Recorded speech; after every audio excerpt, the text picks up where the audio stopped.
Take a look at the people in these pictures.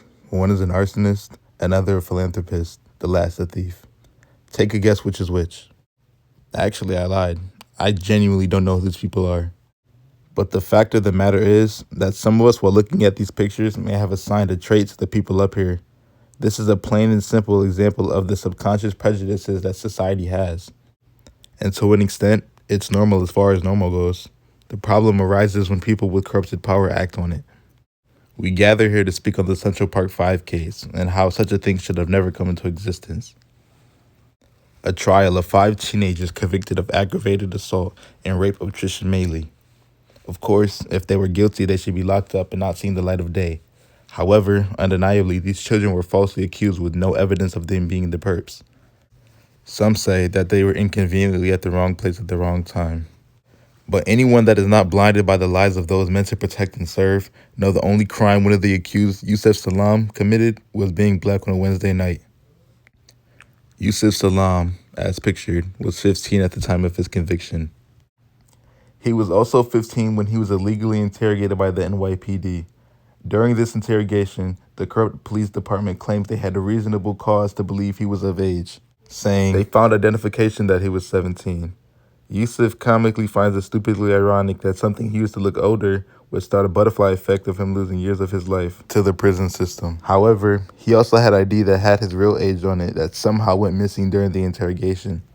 With no adult nor lawyer by her side, they took advantage of this boy, told him to admit to a crime and everything would be fine. I must add, admitting to a crime you did not commit will never work in your favor. While many people believed it to be foolish to send these boys to jail on a forceful confession of the crime, others truly and genuinely believe these teenagers should go to jail even with a lack of evidence of it being their doing. Protests such as the one we have here, but on the entirely other side of the fence. Signs to kill these boys. Kill them. Even well-known figures and celebrities such as Donald Trump advocated for them to receive the death penalty. Regardless, Yusuf was tried as an adult and sentenced to 13 years in prison. This boy was beaten in prison as he was convicted of sexual assault charges, which even in prison are frowned upon. Yet this did not diminish his morale. He full and truly believed that this is a bump in the road of his greatness. He learned a lot in prison. He spoke on how while doing something as simple as playing basketball in prison, other inmates envied how good he was. He learned a lot about the world.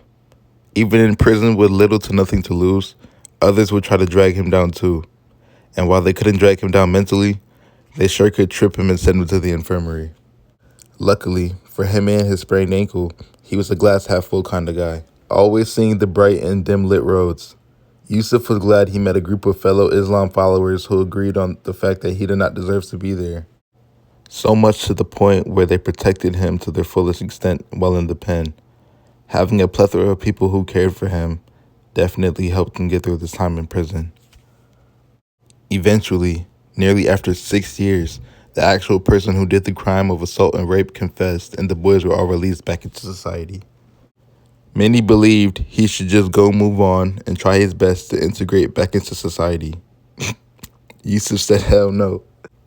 He didn't let these wannabe slave catchers silence him. If anything, he spoke louder than before. Going to speak on TED Talks, write multiple books, and even help create a TV show on Netflix called When They See Us that details the events before and after the trial. He said he would make the best of a tragic situation, and he meant that. Because when life gives you lemons,